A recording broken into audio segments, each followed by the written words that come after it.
A major pattern change is about to take place in the United States, and that pattern change is called the Ring of Fire. And it is a setup that we see typically every year, once or twice, maybe three times. And it happens in the summer, whenever we see high pressure dominate the southern plains. But I will go more in depth over that in a moment. Starting off with the day one outlook, we do actually have a slight risk of severe weather. And SPC actually hasn't been updating this afternoon, so we only have the morning outlook. We have a marginal risk outside of that. As you can tell, this extends from portions of Montana back into portions of Kansas and Colorado. Our slight risk is across portions of Montana back into portions of North and South Dakota. And we do actually have a 2% tornado risk today across a fairly large region, as you can tell. But I do actually think a isolated tornado threat may develop across portions of southeast Wyoming, northeast Colorado, western and southwestern Nebraska. I do think we could see an isolated tornado back here, but we're just going to have to watch it very closely. We do have a 15% wind and a 15% hail. Moving on to the day two outlook, we have two separate risk areas. One of these being a marginal risk back here in portions of Georgia and portions of South Carolina. Then we have a marginal risk extending from portions of Michigan back into portions of Colorado into Montana. And then we have a slight risk in here, portions of North Dakota, South Dakota, and Minnesota. It is clipping Wisconsin over there, that very western, northwestern edge. And we do have another 2% tornado risk in play, but I would not be surprised if we did actually see a small 5% risk added back there in portions of Minnesota. We'll definitely keep an eye on it. And we do actually have a 15% wind and a 5% hail. Moving on to our day three outlook, we have another slight risk of severe weather in Michigan and Wisconsin into Minnesota. Then we have a marginal risk from portions of South Dakota back into portions of Michigan. And we do actually have a very slim but elongated marginal risk extending from portions of Colorado into portions of Montana. We're going to watch this one closely. And I do actually think a lower tornado threat will occur on Wednesday, but a bit of a higher hail threat may happen back here in the Michigan Peninsula. Now moving on to models and what you could expect today. Moving on and looking here in portions of Montana, what you could see, we're going to see storms go up here. And it's really hard, and I know about half your screen, about 30% of your screen on the right side is taken off. So I'm actually going to zoom this out here some. That way you can see a bit better these storms here. And we're actually going to see some storms go off here in Montana. May have another one back here in portions of western Montana. And if we go and move that forward, you can tell our storms are going to continue. And then they are going to pose a bit more of a damaging wind threat as they become a bit more of a mini line before dying off. Here's what the Central Plains could look like. And as you see here, in Kansas, I do think we may actually get a brief tornado risk to get going in northern Kansas if the cell is able to fire. It's going to be highly dependent on whether that cell fires or not. But if it does, we definitely could see isolated tornado risk. Like I said, back there in northeast Colorado, back into portions of Nebraska. Kind of a toss-up across this area whether we're going to see storms fire. But if this storm fires, it's going to be discreet. And that is why I do think a brief tornado is going to be possible. Now moving on to what we could expect to see tomorrow. And I'm going to bring this back actually to the 12Z just to make sure we can get far enough out. Here we are on Tuesday. You can tell we're going to see storms push through portions of Minnesota. And like I said, it's really hard to get some of these angles to be able to show you. And I do the best I can on the sector selection. But then back here in Missouri and Iowa, we're going to have to watch, as we could actually see a brief hail and wind threat evolve around the 5 to 7 o'clock hour. And then if we actually shift it north again, I'm going to actually go to the Great Lakes. We're going to actually see that a line of storms is going to attempt to push through portions of Minnesota into Wisconsin on Wednesday. And this is why I do think a wind threat will be more elevated. But we're going to have to watch if we get areas like this where we have a ton of inflow going in. We could actually get a notch or two that could produce a brief tornado. And moving on to what we could expect tomorrow down here in the southeast.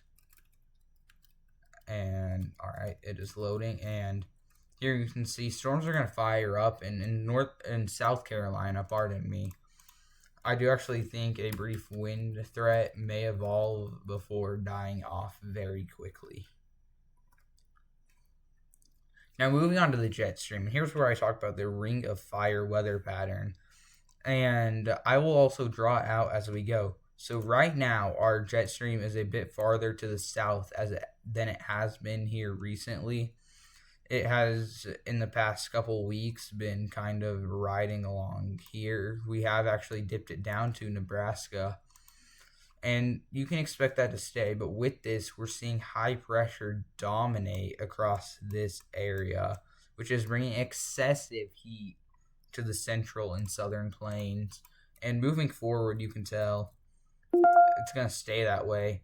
And here's a great example of this. This is how our jet stream is looking. And you can see this would be where our high pressure is building. And this is just going to bring excessive heat and moisture out of the Gulf.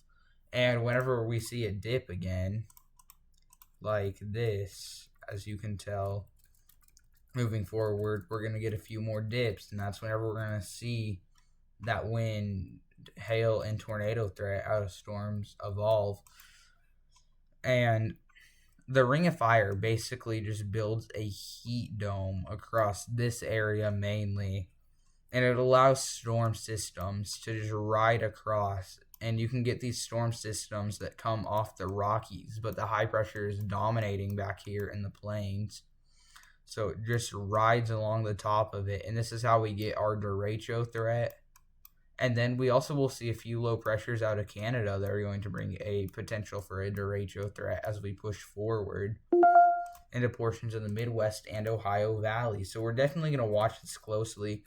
And our jet stream looks to stay lifted pretty far to the north, and our ring of fire continue into portions of mid-August. So we're going to watch it very closely, but I do think by the end of August, our jet stream should start to return farther south. And moving on to what radar may look like, this is what the GFS is showing. And you can see here multiple just rain and storm events above that ring of fire. So that's kind of what I was telling you. Multiple events are going to stay above that ring of fire. So we're going to watch it very closely for you, and I will provide updates as needed. And I'm going to try and continue with daily uploads. But this is one of those events right here that I'm talking about now. Granted, this is 333 hours out. If I head over here, maybe not to northern Illinois, let's get a bigger picture on like the Midwest. But this is one of those systems that we have to watch. And I'm letting it load in, so bear with me. And pardon me for my lack of uploading here recently. I have been really busy, so we're going to try and continue daily videos from here on out. This is another one of the systems, as you tell, has moved from Minnesota and is pushing to the southeast. And it's going to continue, and this is where we do actually see our derecho threat come into play. So we're definitely going to be watching it, and like I said, take it with a grain of salt. This is 333 hours out, and lots will change, but we're just going to have to keep our eye on it as it is a signal of what could happen. And here I have brought pivotal weather back on the GFS for temperatures, and we're going to bring it back here soon. I'm hoping once we upgrade to a higher end PC. But here's what the temperatures may look like here as we move forward. And we're going to see, this is what I'm talking about actually. You can tell here, ring of fire and our high pressure dominating, and it's just bringing excessive heat. And I'll actually go over here in a moment all of the warnings that are in effect for heat. But as you can tell, we're going to see continuous days in the southern plains of 100 degrees. Some areas may only stay around 99, 98. But back in Nebraska, Kansas, Oklahoma, Texas, New Mexico, Arkansas, Missouri, Louisiana, Mississippi, Tennessee, Alabama, Georgia, Florida, even South Carolina and North Carolina, we're going to be watching. And even into the Northeast, we have to be watching for some temperatures to get reaching record-breaking into portions of New York, back into Ohio. We could see some temperatures climb towards 100. And these are the actual temperatures. And back here in Kansas, we actually could see a few areas of 110 degrees as the actual temperature. So we're going to watch it closely. I know back here in Oklahoma, we haven't had an area crack 100 degrees yet, but I do think that is going to change as we head into the beginning of August. And here's a look at the current National Weather Service hazards. And that beeping sound that you hear go off, that like, that is a new severe warning getting issued. And you can tell we actually have 2 severe warnings back here in portions of Minnesota. But these oranges right here represent a heat advisory in effect. And you can tell those extend from portions of North Carolina into Florida and Tennessee, into portions of Kentucky, back into Missouri, and all the way up into portions of South Dakota. And these right here, these red areas, these are extreme heat watches. And this is on like the edge of, we're going to see extreme heat, just it's not imminent like today, but those will likely be upgraded to extreme heat warnings, which you see in the purple here. And these extend for portions of even Louisiana and Mississippi, back into portions of Kentucky and Tennessee, into Missouri, Kansas, and even Oklahoma. And we're definitely going to watch it. One thing I find interesting is we have one county here in Kansas that is not in a extreme heat warning. It is in between a flood watch in the green, extreme heat watch in the red, and a extreme heat warning in the purple. And moving on to the European model, this is what the jet stream could look like. And as you can tell, it's painting the same pictures of the GFS. So we're just going to have to watch it, and that is not what I meant to hit. And here's what radar could look like. As you can tell, more events up in the northern plains, and we're just going to have to watch it closely, and I will provide updates daily as much as I can.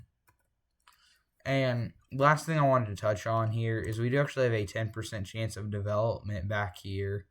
And we're going to watch this, but I do think it is going to stay at a pretty low end threat. It's 10% through the next 48 hours and the next 7 days. We're going to watch it closely, but it should not pose any threat to land. And here's what that would look like. So here's our area that we are watching right here. Bit of a disorganized band of showers and storms back here. And if we go ahead and move it forward, you can tell it never really develops into anything. So we're going to watch it, but who knows, things can change. But overall, I do not see this posing any threat to land or even developing. And last thing before I end off here, we are only 24 subscribers from 1,000. So if you could do me a favor and hit that like and subscribe button, it would be much appreciated. And I am actually away from home right now, so I'm on my laptop. So I will actually have to close OBS and stop the video on there. So you're going to see that before this ends off. But as always, thank you guys so much for watching, and I will